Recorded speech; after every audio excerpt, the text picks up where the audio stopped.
La team du rire sur Rire et Chanson. La team du rire avec David Azencott ce matin. Mon cher David, je crois que tu es inquiet quant à la situation internationale. Pas du tout, Bruno. Ah bon? J'ai jamais été aussi relax. J'en ai plus rien à foutre. Trump va repasser dans un fauteuil Stana. Poutine a son énorme sexe dardé au-dessus du bouton rouge. C'est un communiqué officiel de l'agence TASS. L'Iran fourbit ses armes entre deux saillies de cette vieille chèvre à demi-morte d'Ayatollah Khamenei. Netanyahou ne s'arrêtera que quand Gaza sera une galette de sarrasin, naturellement. Et Jordan Bardella, futur vainqueur autoproclamé des élections européennes, est pressenti pour la prochaine saison de Danse avec les stars. Ou Danse avec les stars Foula pour les amateurs de catch féminin.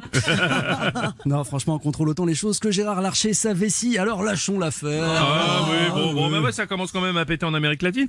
L'ambassade du Mexique a même été envahie par les forces équatoriennes. Oui, et apparemment c'est une première dans l'histoire des relations internationales. Non mais c'est peut-être vraiment la fin, hein, si même les pays les plus folkloriques commencent à se taper dessus. si c'est folklorique l'Équateur, c'est pas un pays, c'est une ligne. Et me lancez pas sur le Mexique, hein, quand tes deux spécialités c'est le guacamole et le féminicide, tu la ramènes pas. D'ailleurs, vous connaissez la différence entre un féminicide et un guacamole? Non. Aucune. T'as intérêt à prendre un bon avocat.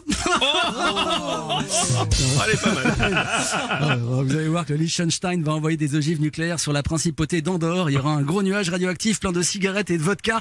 Au moins l'Europe repartira du bon pied. Tiens, d'ailleurs, en parlant de ça, la présidente de la Commission européenne, Ursula von der Leyen, est accusée de népotisme. Oui, la Ursula, en fait, elle place ses potes de la CDU partout. Hein, je te jure, avec son brushing à faire des pubs pour Jean-Louis David, on la croyait raide comme la justice, mais elle est aussi torve que Paul Bismuth. De toute façon, ich bin déçu par la légendaire probité allemande. Ça, pour légaliser le shit, il y a du monde, mais pour légaliser le glyphosate aussi. Oui. C'est vrai, les Allemands avaient finalement poussé les Français à s'abstenir lors du vote européen sur le glyphosate. Et du coup, je fais pas trop confiance à l'Europe pour interdire les PFAS. Hein, on en parle beaucoup, les substances poly- et perfluoalkylées. Et on est d'accord qu'en français, la menace est tout de suite moins pesante. Hein. PFAS. C'est vrai. On dirait des mecs du sud-ouest qui parlent de leur cuite de la veille. Oh là là, on s'en est mis plein la PFAS, Inaxi a gerbé partout.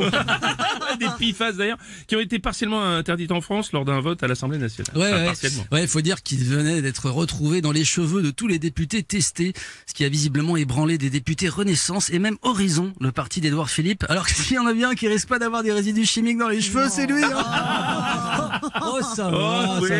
C'est un homme politique, il a le cuir chevelu en téflon.